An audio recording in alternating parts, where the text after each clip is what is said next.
Hello everyone and welcome back. Hope we're having a wonderful day and we're all doing well. So a few days ago we got the brand new mid-season comic for Rainbow Six Siege, Operation Dread Factor. And if you haven't seen this comic, I made a video about it. Highly recommend checking out that video. It's an insanely interesting comic and it sets up the lore for the next season and the rest of the year in quite a new way. And that's a fact at the end of this comic, we learned that Deimos was researching information about a new operative which is joining Rainbow and learns that they are going to be training at a place going by the codename of Tower. Now for us as the audience, we know Tower as the map set in South Korea. And this is the first time in the lore, if I'm not wrong, where we have actually went back to a place which was a old map and old location in the lore itself. If you don't know, maps such as the stadium, and in this case Tower, are training locations which are under control by Rainbow. And it makes sense that we are going back to Tower, considering the new operator coming in Season 3 is from South Korea, and that is where Tower is set, and as well as that, Tower launched alongside Vigil and Dokkaebi, the other two South Korean operators who have been in the game for years. But I do find it very interesting that we are incorporating Tower into the story. It does make a lot of sense, it helps with world building. But if you don't know, Tower also does have the reputation as being one of the worst maps ever released in the game. Ubisoft tried to do something quite unique with Tower, making attackers start at the top of the building and make their way down into defender territory. It's a pretty cool idea. This was back when Ubisoft would be a bit more unique with their map and take a lot more risks. Now in Rainbow Six Siege, you'll never get a map like Yacht or Plane or Tower. And I know people don't like it, I understand the criticism, but I've honestly not minded a lot of the bomb sites in Tower. I thought the layout of the map itself when you get into the inside isn't that bad. And in that video when I was talking about the comic, I said, you know, what if they potentially rework Tower in the future? Maybe not in Season 3 because we know they're probably hard at work on the map coming in Season 4, which is a completely brand new map set in Portugal. It's not a rework or anything. And I can imagine the map team are working hard on that. The last brand new up from the ground map they made was Nighthaven Labs, and that's personally one of my favorite maps in the game. I love Nighthaven. So I am really interested to see what they're cooking for Season 4. So I think they are going to go by the roadmap and Season 3 won't bring anything in the map department. But when I was just theorizing, you know, maybe next year we're going to get a rework to Tower and this can be a setup for it, a lot of people gave me their thoughts on reworks in general, and I'll be honest, I agree with them. It seems like for the most part, in the comment sections of my videos at least, a lot of people are a bit tired of reworks. A lot of us would rather just have a brand new map instead, and even if a map isn't the best, that's fine, that is the personality of that map, leave it as is. I've seen a lot of disappointment around the consulate rework, which we have in the current season, Operation Dread Factor. I don't mind consulate rework. I actually think consulate's a pretty good rework. I do admit there is a lot of rooms, but it's just another thing that you're going to have to overcome, and I think it definitely is very playable, and all the times I've played it in ranked, I've thoroughly enjoyed it, and I think people are probably going to start enjoying it more in the future, like they have done with other maps. That being said though, with Tower being one of the most disliked maps in the game, do I think they should rework it and have a lore explanation to set it up? Not really. I think they should leave Tower as is. If they rework it and they turn it into the best map in the game, then, you know, I'll eat my shoe. I'll happily accept that. But the way I think the story is going to go is I think Tower could potentially be destroyed in the story, and that's a big motive for this new South Korean operator to fight Deimos alongside Rainbow, considering that means Deimos would have done an attack in a civilian area in their own country. And as well as this, for the people who aren't as entwined in the lore, they'll be seeing that Tower, a map they heavily dislike, has been destroyed, and it maybe might get them a bit interested in the story itself. This is where I think that they could maybe make a rework to Tower, but not really make it a rework, keep Tower in the game, but make another version of the map which is completely separate but follows a storyline. And this could be a destroyed version of Tower and call it something like Ground Zero. Now of course I'm completely theorizing here, we don't even know if Tower is going to get destroyed, this is just what I would like to imagine maybe happens, and in year 9 we could get this new South Korean map called Ground Zero, which is a destroyed version of Tower. Let's say there's a lot of rubble on the ground, Rainbow successfully cleared civilians from the area, Tower was destroyed, and we have this brand new map where it's a lot of rubble, it's a lot of destroyed buildings, you know, hit into each other. Sort of like that map in Battlefield 4, I can't remember what it was called, but basically the map had a main tower as the focal point of the map itself. You can go inside the tower, you can go to the top, you can fight people on it, but if enough damage is done to this tower, it will completely collapse in the middle of the match, and it will still be playable once it's destroyed at the bottom. I'm not saying they should pull a Battlefield and have dynamic maps to that extent where the whole tower will fall, but basically have the current version of Tower as a before, and then a new version called Ground Zero or something else as sort of like an after, and this can be a completely new version of the map, meaning that you're not necessarily reworking it, you're just doing another version, but it will have a completely different aesthetic, it will play completely different as well, you can have some remnants of the old map, but this means you're basically making a new version of Tower without touching the old version. And it'll just be really cool as a player to explore Tower, then play another version of the map map where tower is destroyed, and maybe you see some remnants of one of the rooms. And this would also just their way of having the concept of tower as a map,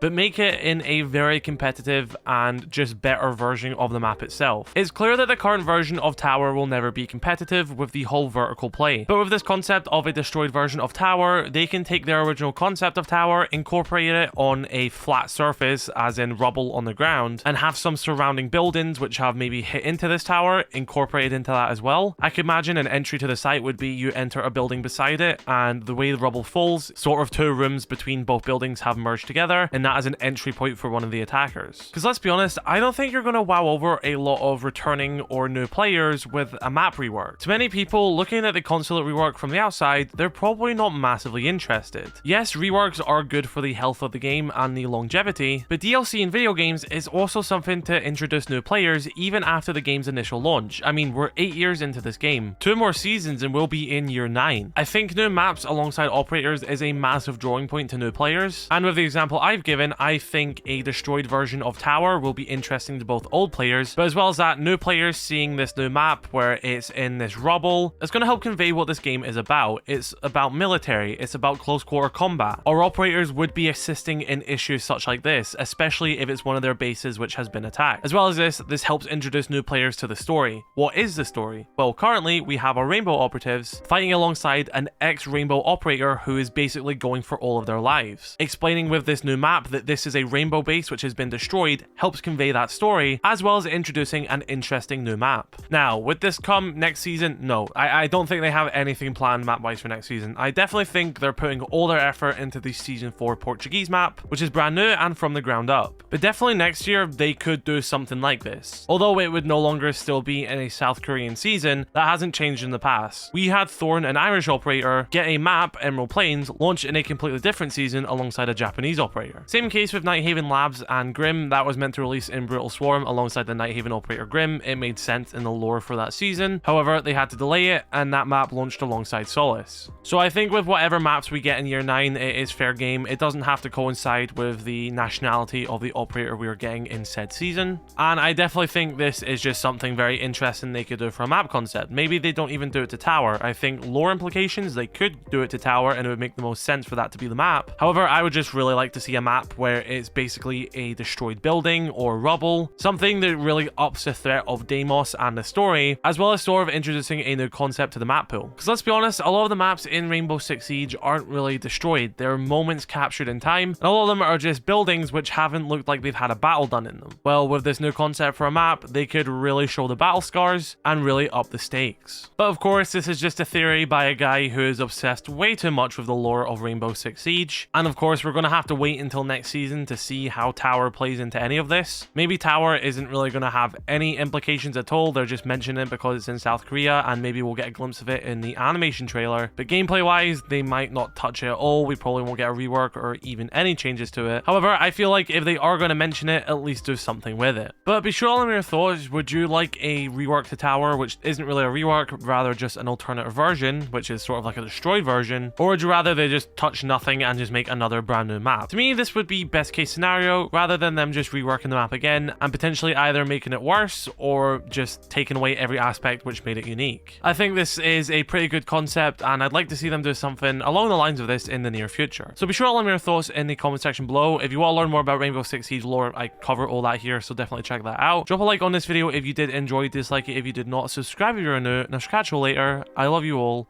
stay safe, peace.